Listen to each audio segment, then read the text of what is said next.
First Contact Protocol. The Galactic Classification Bureau maintained order through understanding. Every sentient species in the known cosmos had its designation, its ecological niche, its predicted behaviors. For 8 millennia, the GCB's taxonomic systems had never failed. Until Earth. Senior classifier Vraxtil stood before the holographic projection of the blue-green planet, 6 of his appendages rapidly inputting data while his primary eyes focused on the atmospheric readings.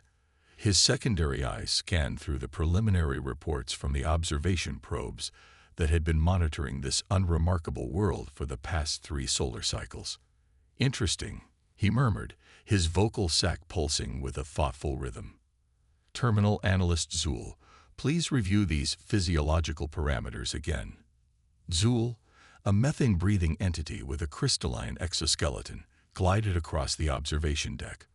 "What have you found, Senior Classifier?" These bipedal organisms, the dominant species called humans, they present a classification conundrum. The data streams painted an incomplete picture. Humans possessed no venomous glands, no significant natural armaments, moderate sensory capabilities, unremarkable speed, and comparatively poor strength-to-mass ratios. Their endurance seemed their only noteworthy physical trait. "I would designate them Class 3 persistent prey," Zool suggested, similar to the Trolax of the Cygnus arm. Vraxtil's epidermis rippled with uncertainty. "Something doesn't align. Look at their expansion patterns." The planetary simulation zoomed out, showcasing humanity's rapid population growth and environmental modification capabilities. Cities sprawled across continents. Artificial structures penetrated deep into the planet's crust and high into the atmosphere. Their resource consumption exceeds ecological sustainability metrics by 342%, Vraxtil noted. Yet they persist and thrive. Most curious. Perhaps a Class 2 adaptive omnivore designation. Zool recalculated. No. Vraxtil's appendages worked furiously. Wait. Access their historical archives. Something isn't right. The data screens filled with humanity's recorded history. Wars, conquests, extinctions caused by their activities, systematic exploitation of resources, domination of ecological niches. They've driven 6,729 other species on their world to extinction. Zool observed, crystalline structure shifting in alarm.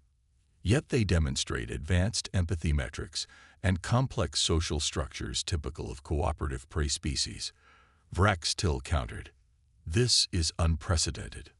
After 16 hours of debate, the Classification Council made its determination. Humans would be designated as Class 3 adaptive omnivores with territorial tendencies. The designation would guide all first contact protocols. The decision was finalized. The first contact vessel, Harmonious Exchange, prepared for its mission. Captain Lysandra of the Harmonious Exchange reviewed the human classification briefing one final time. Her species, the Archelians, specialized in diplomatic engagements with non-predatory species, making them ideal for this mission. Class 3 adaptive omnivores, she read aloud to her crew. Approach with standard cooperative offerings. Demonstrate technological superiority only if necessary to establish hierarchy. Expect initial territorial hesitation, but ultimate acceptance of superior species status. Her first officer, Helic, manipulated the navigational controls with his 4 upper limbs. Arrival at designated coordinates in 37 minutes, Captain. Earth's governing bodies have been notified per protocol. Excellent. Lysandra gestured with her ceremonial appendages. Prepare the offering chamber. Standard resource package, emphasizing agricultural technologies appropriate for their development level. The Harmonious Exchange entered Earth's atmosphere with deliberate visibility, its massive hull reflecting sunlight as it descended toward the coordinated landing zone in the region humans called neutral international waters. 7 Earth nations had deployed naval vessels to witness the arrival. Curious, Helic noted. Their vessels appear to be armed. Territorial display, Lysandra dismissed. Typical of Class 3s. They'll recognize our technological superiority and adjust their posture accordingly. As they descended to hover 20 meters above the ocean's surface, the ship's scanners detected multiple targeting systems locking onto their position. "Captain," the sensor operator reported, "the humans are tracking us with what appear to be weapons systems." Lysandra's skin flushed with confusion. "That's not consistent with their classification. Send the standard greeting broadcast." The ship's communication array pulsed, transmitting in all human languages simultaneously. "People of Earth, we come in peace as representatives of the galactic community. We offer knowledge and resources to welcome you into our collective." The response came not as verbal communication, but as a sudden increase in energy readings from the surrounding vessels. "Captain," Helic's voice carried unmistakable alarm. "They've activated energy weapons. Configuration unknown, but power signatures suggest destructive capacity." "Impossible." Lysandra's crest flattened in disbelief. "Class 3s don't develop energy weapons until at least technological stage 5. Their file indicates stage 3 development. The classification must be..." Helic never finished his sentence. A hypersonic projectile struck the Harmonious Exchange's starboard shield, sending vibrations throughout the hull. The shield held, but the attack itself was unprecedented. "Full defensive posture," Lysandra commanded. "Activate translation matrices and open direct communication." The view screen flickered to life, showing a human female in what appeared to be a position of authority, based on the ornamentation of her clothing. "This is Admiral Helena Chen of the United Earth Defense Force," the human stated. "You have entered Earth space without completed diplomatic protocols. Your vessel will maintain position while we verify your intentions." Lysandra struggled to process this response. We sent notification as per First Contact Protocol Fair 7, appropriate for your species designation." The human's expression changed subtly. "And what designation would that be?" "Class 3 adaptive omnivores with territorial tendencies," Lysandra replied. "We anticipated cooperative engagement with minimal hierarchical challenges." Admiral Chen's face remained impassive, but something dangerous flickered in her eyes. "I see. And what protocol would you use for, say, a predator species?" The question sent chills through Lysandra's neural pathways. "That would be Protocol APX2, which requires approach with demonstrated strength balanced with clear non-aggressive signals. But that's not relevant to this interaction." "I believe it is," Chen responded. "Allow me to correct your classification database. Transmission incoming." The ship's systems chimed as they received a data package. Helic, maintaining protocol, scanned it for threats before transferring it to the main analytical system. The data unfolded before the stunned crew. Humanity's complete military history. Warfare spanning thousands of years. Technologies developed specifically for combat. Tactical analyses that demonstrated not just territorial defense, but strategic offensive capabilities that had evolved over centuries. "This is not consistent with your physiology," Lysandra stammered. "That's where you've made your fundamental error," Admiral Chen replied, leaning forward. "You've confused physical attributes with predatory nature. Humans don't need claws or venom or superior strength." "What do you use then?" Helic asked, unable to contain his scientific curiosity despite the tension. Chen smiled, and for the first time, Lysandra recognized the expression for what it was, a predator baring its teeth. "We use this." Chen tapped her temple. "Our minds. We didn't become the dominant species on a planet full of natural killers by being prey. We outsmarted, outplanned, and outlasted everything that tried to hunt us. And then we hunted them to extinction." Lysandra's appendages trembled as she sent an emergency classification update request to the Galactic Bureau. "A terrible misunderstanding has occurred. We must recalibrate our approach." "Yes," Chen agreed, her smile fading to seriousness. "You must. Because while we're eager to join a galactic community, Admiral, we will not be classified as something to be harvested or controlled." "Is that clear?" "Perfectly," Lysandra responded, New understanding dawning. Request permission to withdraw and return with appropriate diplomatic personnel. Granted, Chen nodded. And when you return, bring representatives who understand what it means to negotiate with equals. As the harmonious exchange retreated from Earth's atmosphere, Vrax still received the emergency transmission. His entire classification team gathered to process the new information. Impossible, one analyst declared. Their physical attributes don't support apex predator status. And yet, Vrax still countered, manipulating the holographic displays. Look at their behavioral patterns. They don't hunt with physical superiority. They hunt with, he paused, searching for the concept. Strategic innovation, Zul finished. They plan, adapt, and overcome through intelligence rather than natural weapons. The classification team fell silent as they reviewed humanity's history again, this time through a new lens. The countless wars weren't territorial squabbles. They were evolutionary competitions that had shaped humans into something the galaxy had never encountered. Vrax still made the unprecedented decision himself. He changed humanity's designation in the Galactic database. Species, human, Terra. Classification, apex predator. Approach protocol, APX1. Warning, does not display conventional predatory physiological traits. Extreme caution advised. The database update propagated across the galaxy in an instant. For the first time in 8,000 years, the Galactic Classification Bureau had recognized a new form of predator. And for the first time, many species began to wonder what other assumptions their careful taxonomies had gotten wrong. Apex evolution.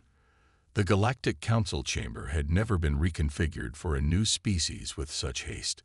6 months after the disastrous first contact, representatives from 17 galactic civilizations gathered to formally welcome humanity into the interstellar community. Grand Arbiter Kolvosh, whose gaseous form swirled with iridescent unease within his containment field, addressed the assembly. Today marks an unprecedented occasion. We welcome the diplomatic delegation from Earth, a species recently reclassified as apex predators, despite lacking traditional predatory physiological traits. Murmurs rippled through the chamber. Many representatives had positioned themselves as far from the human delegation's designated area as protocol would allow. The central platform illuminated, and 3 humans ascended to stand before the assembled aliens. Ambassador Richard Okonkwo stepped forward, his dark skin contrasting with the silver gray of his formal attire. Flanking him were Dr. Mai Zong, Earth's foremost xenobiologist, and General Tariq Hassan, representing Earth's unified defense forces. Ambassador Okonkwo's voice carried through the chamber with practiced precision. On behalf of humanity, we extend greetings and gratitude for this opportunity. We understand our reclassification has caused some discomfort. Kolvosh's containment field pulsed in acknowledgement. Indeed, the Classification Bureau has established a special research division specifically to understand how a species with your physical limitations achieved apex status on a world teeming with natural predators. Dr. Zhang stepped forward, her movements deliberately slow and non-threatening. If I may address this point, Arbiter, we've prepared detailed evolutionary and historical data that might illuminate this question. The display behind the humans activated, showing Earth's evolutionary timeline. Dr. Zhang guided the assembly through humanity's development, from vulnerable prey to tool users to ecosystem dominators. Our apex status wasn't gained through physical evolution, she explained, but through cognitive adaptation. We developed pattern recognition, predictive thinking, and most importantly, transmissible knowledge. General Hassan added, while individual humans may be vulnerable, our collective capabilities are what defines our predatory nature. We don't just adapt to environments, we adapt environments to us. Representatives from the Vosic Confederacy, themselves classified as mid-tier predators, leaned forward with interest. Their spokesperson, a feathered humanoid with distinctive hunting talents, addressed the humans directly. Yet you maintain prey species behaviors, forming cooperative social groups, demonstrating care for your weak, preserving genetic diversity rather than culling it. This contradicts established predator development theory. Ambassador Okonkwo smiled, carefully, with lips closed to avoid displaying teeth. That's precisely why your classification systems failed initially. Humanity's greatest strength is our capacity to embody seemingly contradictory traits simultaneously. In the following months, a specialized sinological institute was established on Earth's moon. Scientists from across the galaxy came to study humans in their natural environment, while maintaining a safe observational distance. Dr. Maizong led the Earth-side collaboration team. Senior researcher Vraxtil, now permanently assigned to human studies, conducted the fourth interview in a series with Dr. Zhang. Their conversation took place in a temperate biome, preserve in what humans called New Zealand, surrounded by Earth flora and fauna. Your species continues to defy categorization, Vraxtil admitted, recording data as they walked. In just the 6 months since contact, humans have adapted 17 galactic technologies to purposes we never anticipated. Dr. Zhang nodded. We call it lateral thinking, approaching problems from unexpected angles. A predatory trait, Vraxtil noted, but tempered with cooperative behaviors. Most fascinating. Their conversation was interrupted by an urgent communication. Both scientists' devices activated simultaneously with emergency protocols. This is unprecedented. Vraxtil's appendages vibrated with alarm as he absorbed the information. The Nexus void has destabilized. Multiple systems are reporting gravitational anomalies.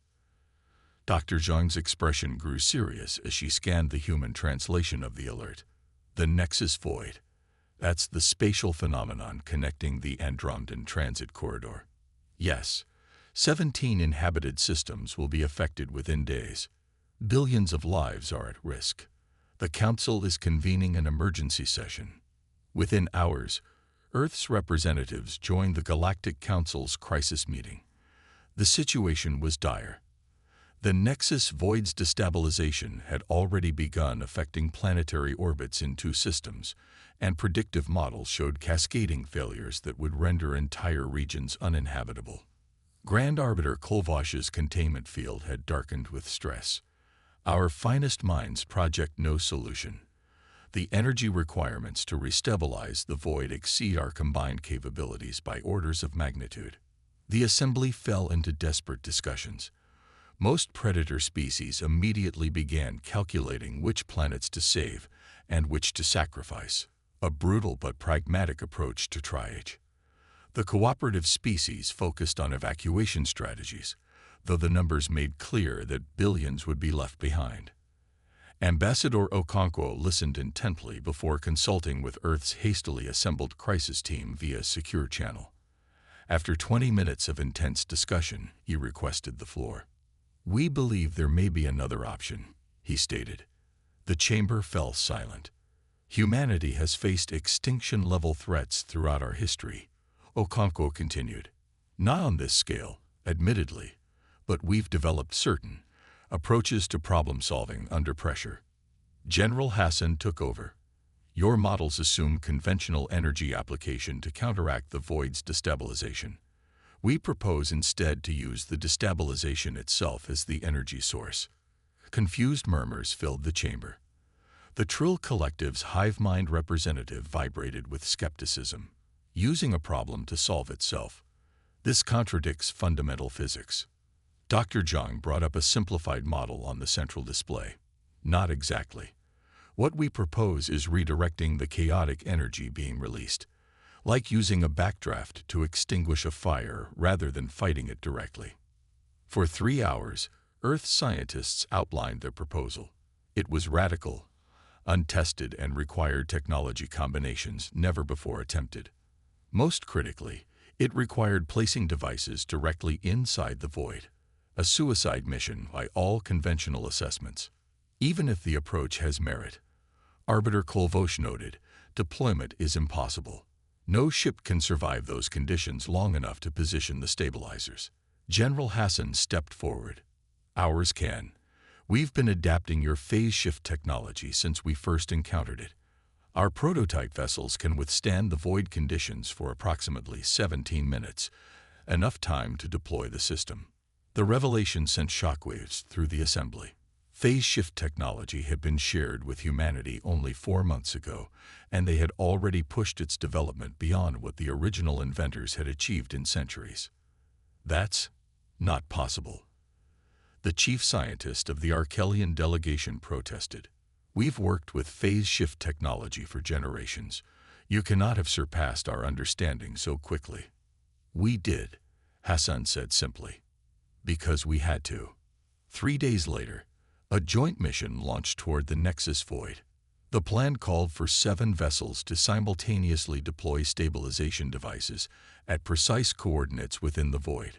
3 ships were crewed by volunteers from Earth. The remaining 4 contained the most experienced void sailors from across the galactic community.